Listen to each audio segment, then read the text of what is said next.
बैसाख महीने में बाबा शंकर को जो चढ़ाया जाता है और 1000 अश्वमेध यज्ञ का पुण्य फल हम प्राप्त कर लेते हैं। मंदार और शमी ने दोनों ने मिलकर भगवान शिव की आराधना करी और देवादिदेव महादेवों ने वर दे दिया, सुनो शमी और सुनो मंदार, यदि कोई भूल से भी आपकी पत्ती आपका पुष्प मुझे समर्पित कर देगा, सुनो मंदार सुनो शमी, अगर कोई भूल से भी आपकी पत्ती आपका पुष्प मुझे समर्पित कर देगा, उसे 1000 अश्वमेध यज्ञ के स्नान का जो पुण्य होता है वो एक क्षण में प्राप्त होगा। 1000 अश्वमेध यज्ञ का पुण्य, 1000 अश्वमेध यज्ञ का पुण्य एक क्षण में प्राप्त हो। ये मंदार, ये शमी, 1000 अश्वमेध यज्ञ का पुण्य एक साथ। शमी की पत्ती देखिए आप लोगों ने, जम के तो बोले जरा, देखिए मंदार पुष्प भी देखा हुआ है। अब शमी की जो पत्ती होती है, उस शमी की पत्ती को भगवान देवादिदेव महादेव पर चढ़ाने का, शमी की पत्ती जो होती है उस शमी की पत्ती को चढ़ाने का एक नियम भी होता है। थोड़ा सावधानी से सुनना इस नियम को, जो आपके जीवन को सार्थक बना सकता है। शमी की पत्री को चढ़ाने का एक नियम है, बड़ा सुंदर नियम, आपके जीवन में उतारने लगा। महाराज, जब सारा श्रृंगार मेरे देवादिदेव महादेव का हो जाए, बहुत ध्यान से सुनना, ये प्रसंग आया नहीं पहले, आज अगर कुबेरेश्वर बाबा की पावन धरा पर यह प्रसंग निकला है तो उसको ध्यान से सुनिए। पत्ती, शमी की जो पत्ती होती है, उस शमी की पत्ती को कब, कैसे और कहां चढ़ाना चाहिए, और शमी की पत्ती का फल क्या होता है वो भी अभी हम समझ लें उसको। शमी की पत्ती, संपूर्ण स्नान भगवान का हो जाए, संपूर्ण स्नान आप समझें उसको। जैसे ये शिवलिंग है, जलाधारी, जल निकल कर जाने का स्थान, गणेश, कार्तिकेय, अशोक सुंदरी, जलाधारी मतलब माता पार्वती जी का हस्त कमल, शिवलिंग शिव का स्वरूप, ऊपर जो जलाधारी लगी है उसमें से एक एक बूंद जो पानी नीचे गिर रहा है, जो पानी नीचे गिर रहा है, शिव जी की बेटियां जया, विषहरा, शामली बारी, दौतली, देव, शिव जी की पुत्री बेटियां। जब देवादिदेव महादेव को शमी का पत्ता चढ़ाया जाता है, कब चढ़ाते हैं, जब आपने संपूर्ण जलाधारी को हाथ से साफ कर दिया हो, शिवलिंग पर जल चढ़ा दिया हो, शिवलिंग का पूरा श्रृंगार आपने कर दिया हो, संपूर्ण श्रृंगार मेरे देवादिदेव महादेव का हो गया, संपूर्ण श्रृंगार। बाबा को चंदन का लेपन, अबीर, गुलाल, अक्षत, बेलपत्र, धतूरा, जो भी तुम्हें चढ़ाना है सब कुछ तुमने चढ़ा दिया, सारा श्रृंगार मेरे देवादिदेव महादेव का हो गया। तब शमी की पत्ती को मां जगत जननी की जो जलाधारी है उस पर मात्र स्पर्श कराकर शिव के शिवलिंग पर आखिरी में समर्पित कर देना चाहिए, जिससे हमारी मन की जो कामना है वह मां जगत जननी देवादिदेव महादेव से उनके कानों में श्रवण कर। शमी पत्र का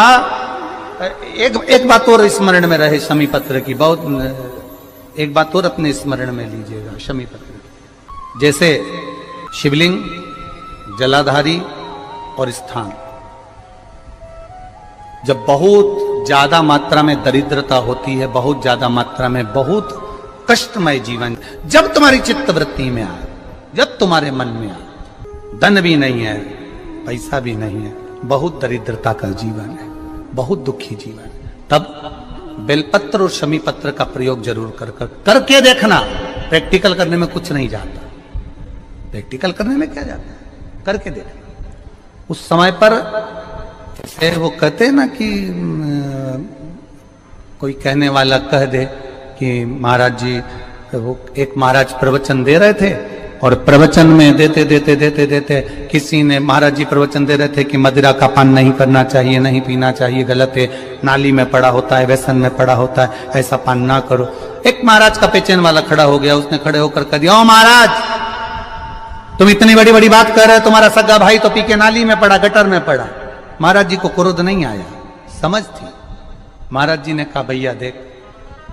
मैं भी प्रवचन दे रहा हूं, मेरा भाई भी प्रवचन दे रहा है, मैं मुंह से समझा रहा हूं कि पीकर लोग नाली में गिरते हैं, गटर में गिरते हैं, मेरा भाई प्रैक्टिकल करके दिखा रहा है कि मत पिया। प्रैक्टिकल वाली बात है। शमी पत्र, बेलपत्र का एक बार जीवन में प्रैक्टिकल कर देखना, प्रैक्टिकल करना। जैसे आपको कहा कि आपका विश्वास अगर पक्का है, भरोसा अगर दृढ़ है, और शंकर के प्रति अगर आपका विश्वास पक्का है, शंकर कह रहे हैं, मां उमा से, मां पार्वती से मेरा महेश कह रहा है, मेरा बाबा भोलेनाथ, मेरा बाबा विश्वनाथ, मेरा त्रिकालदर्शी कैलाशी अविनाशी कह रहा है कि हे पार्वती,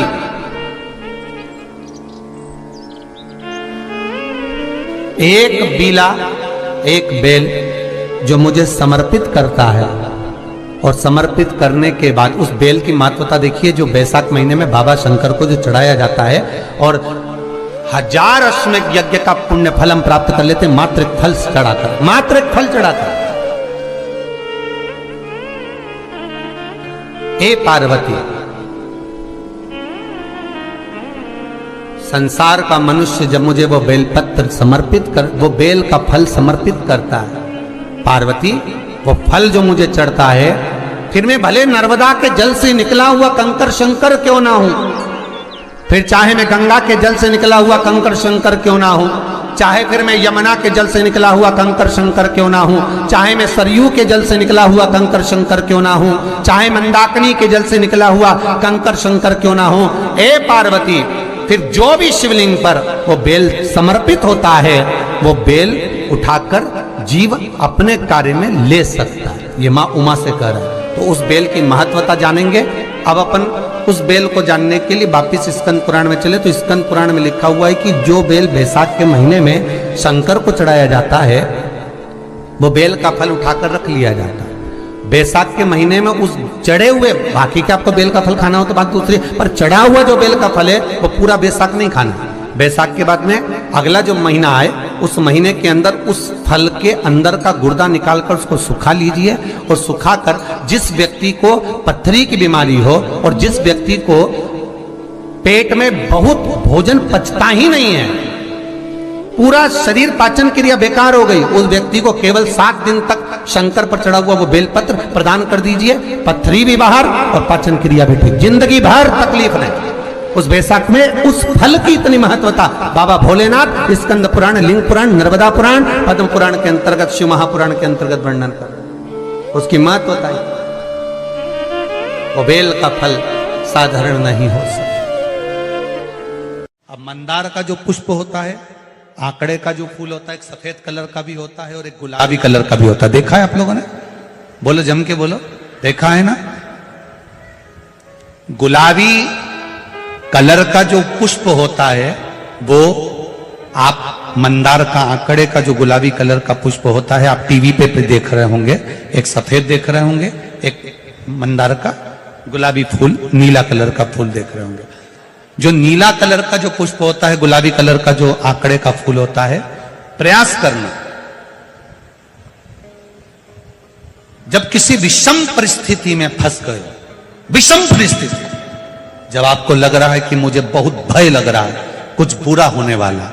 आपको लग रहा है आज मेरी उल्टी आंख बहुत फड़क रही है, कुछ गड़बड़ होने वाला है, आपको लग रहा है मेरी सीधी आंख फड़क रही, कुछ गड़बड़ होने वाला है, तब केवल वो नीला जो गुलाबी पुष्प है मंदार का, उसको कहीं से लाकर शिवालय में अशोक सुंदरी वाली जगह पर स्पर्श कर कर शिवलिंग पर आप चढ़ा दीजिए। आपकी विषम परिस्थिति कैसी भी होगी, वो रास्ता बनाकर बाहर निकल जाएगी, आपको फंसना नहीं, परेशान नहीं। मंदार आंकड़ा, सफेद आंकड़े का पुष्प भी भगवान शिव को समर्पित